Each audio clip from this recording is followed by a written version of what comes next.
میری 14 سالہ بیٹی نے قرآن مجید حفظ کیا اور وہ گاؤں والوں کو تلاوت قرآن پاک سنا رہی تھی۔ اچانک پولیس آئی اور میری حافظ قرآن بیٹی کو اٹھا کر لے گئی اور اسے جیل میں بند کر دیا۔ کچھ دیر بعد ہمیں جیل سے فون آیا کہ تمہاری بیٹی انتقال کر گئی ہے، جیل میں آ کر اس کی میت لے جاؤ۔ میں بیٹی کی میت لینے گئی تو میری بیٹی کی میت بہت وزنی ہو گئی تھی، اتنی وزنی کہ وہ 10 لوگوں سے بھی نہیں اٹھ رہی تھی۔ معاملہ کافی بگڑ گیا تھا۔ پھر ایک عالم کو بلایا کہ جب اس نے میری بیٹی کو ہاتھ لگایا تو اس کا دل پھٹ گیا، کیونکہ آج جیسے ہی میں جیل میں داخل ہوئی تو ایک لیڈی کانسٹیبل میری طرف دوڑتی ہوئی آئی اور مجھے کہنے لگی، میڈم صاحبہ جیل نمبر 540 میں چلے، وہاں ایک چھوٹی بچی فوت ہو گئی ہے۔ میں نے تو کبھی یہاں کسی بچی کو نہیں دیکھا۔ میڈم، اس 14 سالہ بچی کی عمر کاغذات میں 18 سال درج تھی۔ میرے چہرے پر حیرت کے سوال ابھرنے لگے کہ 14 سالہ بچی کی عمر 18 سال کیوں درج تھی؟ وہ میڈم اس لیے کہ 18 سال سے کم عمر بچوں کو سزا نہیں دی جا سکتی اور نہ ہی انہیں جیل میں قید کیا جا سکتا ہے۔ تو تم نے مجھے بتایا کیوں نہیں کہ ایک بے قصور لڑکی کسی جیل میں قید کر دی گئی ہے جبکہ اس کی عمر صرف 14 سال تھی، اور اس بچی کو یہاں قید کیوں کیا گیا تھا؟ جی وہ تو میں نہیں بتا سکتی، ورنہ میری نوکری چلی جائے گی۔ میں نے کہا مجھے بتاؤ۔ میں نے غصے سے کانسٹیبل ریحانہ سے پوچھا تو وہ نظر جھکا کر میرے کمرے سے چلی گئی، گویا وہ مجھے اس بچی کا مجرم نہیں بتانا چاہتی تھی۔ مجھے بہت غصہ آیا۔ یہ بات سچ ہے کہ میں اپنے پیشے کے ساتھ بہت ایماندار تھی، بھلے میری نوکری چلی جائے، لیکن میں کسی کا حق مارنا بہت بڑا گناہ سمجھتی تھی۔ میں آج بھی ایسا ہی سمجھ رہی تھی کہ مجھے اس بچی کے ساتھ انصاف کرنا ہوگا۔ تھوڑی دیر کے بعد وہ ریحانہ گھبرائی ہوئی میرے آفس میں دوبارہ داخل ہوئی اور بولی، میڈم جی وہ بچی دم توڑ چکی ہے، لیکن اب مسئلہ یہ ہے کہ ہم اسے وہاں سے نکال بھی نہیں سکتے۔ ریحانہ کی دوسری بات سن کر میں الجھ گئی تھی، اپنی سیٹ سے اٹھی اور جیل نمبر 540 کی طرف جانے لگی۔ مجھے 15 منٹ لگ گئے تھے، یہ جیل بہت لمبی تھی۔ کمرہ نمبر 540 میں پہنچی تو مجھے کسی کے رونے کی آواز آئی تھی۔ میں نے دیکھا تو آس پاس والے کمروں سے رونے کی آوازیں آ رہی تھی۔ میں نے سوچا کہ وہاں جانے سے پہلے ان رونے والوں کا حال پوچھ لوں۔ میں نے دیکھا وہ عورتیں جن کی عمریں 30-35 سال کی ہیں، وہ ایسے رو رہی تھی جیسے ان کا کوئی اپنا بچھڑ گیا ہو۔ میں ان سے پوچھنے لگی کہ کیا ہوا، تم لوگ رو کیوں رہے ہو؟ وہ کہنے لگی کہ ہم اس لڑکی مہانور کے جانے پر رو رہے ہیں۔ کیوں بھائی، وہ کوئی تمہاری رشتہ دار تھی؟ نہیں میڈم، وہ ہماری کچھ نہیں لگتی تھی، مگر وہ تلاوت کیا کرتی تھی روز رات کے 10 بجے، سونے سے پہلے بھی اور صبح اٹھ کر بھی۔ ہمیں تو پچھلے 6 مہینوں سے اس کی عادت ہو گئی تھی۔ کیا وہ پچھلے 6 مہینوں سے یہاں قید؟ میں نے ان عورتوں سے یہ سوال کیا۔ جی ہاں، پچھلے 6 مہینوں سے وہ اسی جیل میں قید تھی۔ آپ کو آئے ہوئے تو 1 ہفتہ ہوا ہے، لیکن ہم اسے پچھلے 6 مہینوں سے جانتے ہیں۔ ہم اس کے ساتھ مذاق کرتے تھے کہ تم تو اتنی چھوٹی عمر میں جیل آ گئی ہو، ضرور تم نے کوئی بہت بڑا جرم کیا ہوگا، اب ساری زندگی تمہیں یہی کاٹنی پڑے گی۔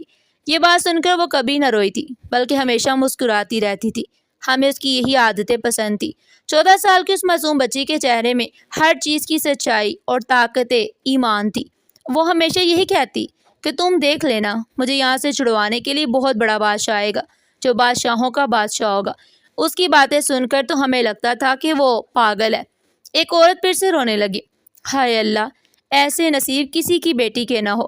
اس بچی کا کیا قصور تھا؟ وہ تو معصوم تھی۔ میں نے دیکھا کہ جیل میں سب لڑکی سے خاص انسیت رکھتے تھے، جس کی وجہ سے یہ لوگ آج رونے پر مجبور ہو گئے۔ میں اس لڑکی کے سیل میں آئی تو ایک عجیب سی خوشبو پھیلی ہوئی تھی۔ مجھے کانسٹیبل ریحانہ نے بتایا کہ اس بچی کو خوشبو اور عطر کا خاص شوق تھا۔ وہ بس ایک ہی چیز مانگا کرتی تھی اور یہ اس کے گھر سے آ جایا کرتی تھی۔ کیا جیل میں کوئی عطر لگاتا ہے؟ یہ تو بڑی عجیب بات ہے۔ میں نے ریحانہ سے کہا تو اس نے ہاں میں سر ہلا دیا، مگر وہ ابھی بھی سچ بولنے کو تیار نہیں تھی۔ پھر میں نے آہستہ سے آگے بڑھ کر اس کے جسم کو ہلایا۔ وہ ٹھنڈا ہو چکا تھا اور جسم اکڑ چکا تھا۔ میں اسے الٹ پلٹ کر دیکھتی تھی، مگر اب کچھ نہیں ہو سکتا تھا، کیونکہ اس کی روح واقعی دنیا سے پرواز کر چکی تھی۔ وہ دیکھنے میں بہت معصوم تھی۔ اس کے چہرے پر نور بھی بہت تھا اور اس کے ہاتھ میں ایک پٹی تھی جس پر اس نے روٹی کو بہت زور سے دبا رکھا تھا۔ میں نے بڑی مشکل سے اس کے اکڑے ہوئے وجود کو کھولا اور وہ پٹی نکالنے میں کامیاب ہو گئی۔ میں نے دیکھا اس پر نیلے رنگ کی سیاہی سے کچھ لکھا ہوا تھا اور اردو میں جو باتیں لکھی تھی وہ مجھے سمجھ آ رہی تھی، مگر نیچے کچھ لائنیں اس نے عربی میں لکھی تھی جو مجھے سمجھ نہیں آ رہی تھی۔ اس نے بڑی منت کر کے جیل کی انتظامیہ سے درخواست کی تھی کہ اسے جیل کے اندر کسی کمرے میں دفن کیا جائے، چاہے اس کی قبر پر کوئی تختی نہ لگائی جائے، لیکن وہ چاہتی تھی کہ اس کا جنازہ اسی جیل کے اندر دفنایا جائے۔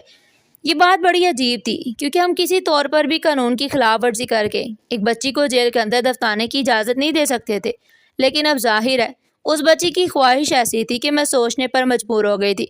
اس کی دنیا میں کوئی خوشیاں نہیں تھی، لیکن جاتے جاتے ہمیں اس معصوم بچی کی بات کا مان رکھنا چاہیے۔ میں نے یہی سوچا تھا۔ میں جیل کی انتظامیہ سے بات کرنا چاہتی تھی، لیکن اس سے پہلے مجھے لواحقین کو موت کی اطلاع دینی تھی۔ کیا آپ نے اسے کچھ کیا ہے؟ ان میں سے ایک ملازم نے میری طرف دیکھ کر پوچھا۔ بھائی میں کیا کر سکتی ہوں؟ میت آپ کے سامنے ہے، اگر اٹھا سکتے ہیں تو اٹھا کر لے جائیں۔ میری بات سن کر انہوں نے ایک بار پھر زور لگانے کی کوشش کی، مگر وہ اس کا ایک بازو بھی نہ ہلا سکے۔ تھوڑی دیر کے بعد باہر گاڑی میں موجود شخص کو اطلاع بھی کی گئی۔ پھر بچے کی میت نہیں اٹھائی جا رہی تھی۔ وہ صاحب غصے میں آ کر اندر آ گئے۔ پولیس سے تو وہ نااہل لگ رہے تھے، مگر دولت کے دم پر انہیں طاقت حاصل تھی۔ انہوں نے مجھ سے سخت لہجے میں بات کی اور کہا، یہ سب ڈرامے چھوڑ کر میت ان کے حوالے کر دو، ورنہ میری نوکری بھی جا سکتی ہے۔ میں نے کہا کہ میں اس بات پر کوئی پابندی نہیں لگا رہی، آپ چاہیں تو اپنے 10 لوگوں کو بلا لیں، یہ لوگ میت نہیں اٹھا پا رہے تو اس میں میرا کیا قصور ہے؟ وہ حیرت سے مجھے دیکھنے لگا۔ پھر اندر جا کر دیکھا تو میت جوں کی توں پڑی تھی، نہ اسے اٹھایا جا سکتا تھا اور نہ باہر لایا جا سکتا تھا۔ بچے کے چہرے پر ایک عجیب سی مسکراہٹ تھی جو سب کے ذہنوں پر چھا رہی تھی۔ میں بھی بہت حیران تھی اور لوگ بھی سوچ میں پڑ گئے تھے، لیکن کوئی بھی اس بچی کو اٹھا نہ سکا۔ میں نے کہا کہ بچی نے شاید کوئی ایسی وصیت کی ہے جس کی وجہ سے اسے اس کمرے میں ہی رکھا جا رہا ہے، شاید اسی وجہ سے اس کا جنازہ بھی نہیں اٹھ رہا تھا۔ یہ حقیقت تھی کہ ایک حافظ قرآن بچی تھی، اس پر اللہ کا خاص کرم تھا جس کی وجہ سے سب کچھ ہو رہا تھا۔ میری بات سن کر وہ لوگ خاموش ہو گئے اور کہنے لگے کہ ہم آپ کو مجبور نہیں کر سکتے، آپ جو چاہیں کریں۔ میں نے ہاں میں سر ہلا دیا۔ میں جانتی تھی کہ مجھے کیا کرنا ہے۔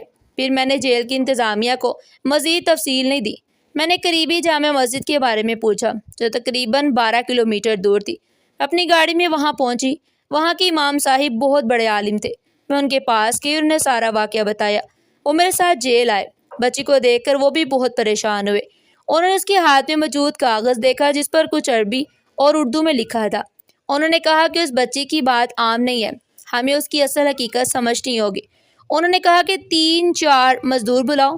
جب مزدور آئے تو انہوں نے زمین کھودنے کا حکم دیا۔ میں نے کہا کہ یہاں قبر کھودی گئی تو میت کی بے حرمتی ہوگی، لیکن عالم صاحب نے کہا کہ نہیں، حقیقت سامنے آئے گی۔ جب ہم نے بچی کو دیکھا تو وہ پہلے سے زیادہ ہلکی ہو چکی تھی۔ حیرت میں پڑ گئی کہ تھوڑی دیر پہلے وہ اتنی بھاری کیوں تھی۔ پھر عالم صاحب نے کہا کہ اب اسے باہر نکال دو اور کفن دفن کا انتظام کرو۔ کچھ دیر بعد کمرہ صاف کر دیا گیا۔ میں نے لواحقین کو خبر دی اور بچی کی تدفین کی تیاری شروع ہو گئی۔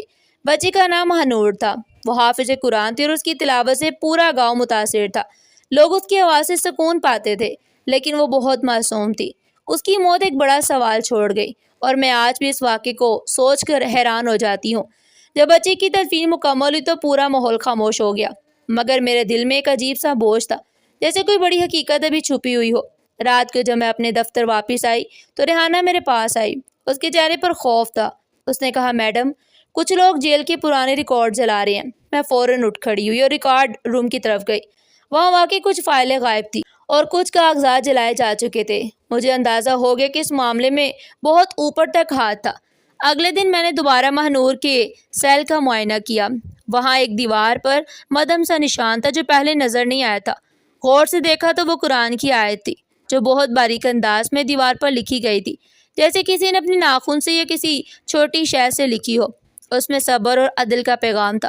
اسی وقت عالم صاحب دوبارہ آئے۔ انہوں نے کہا، بیٹی، یہ بچی عام نہیں تھی، اس کے ساتھ ظلم ہوا ہے، لیکن اس کا انجام دنیا کو ایک سبق دے گیا ہے۔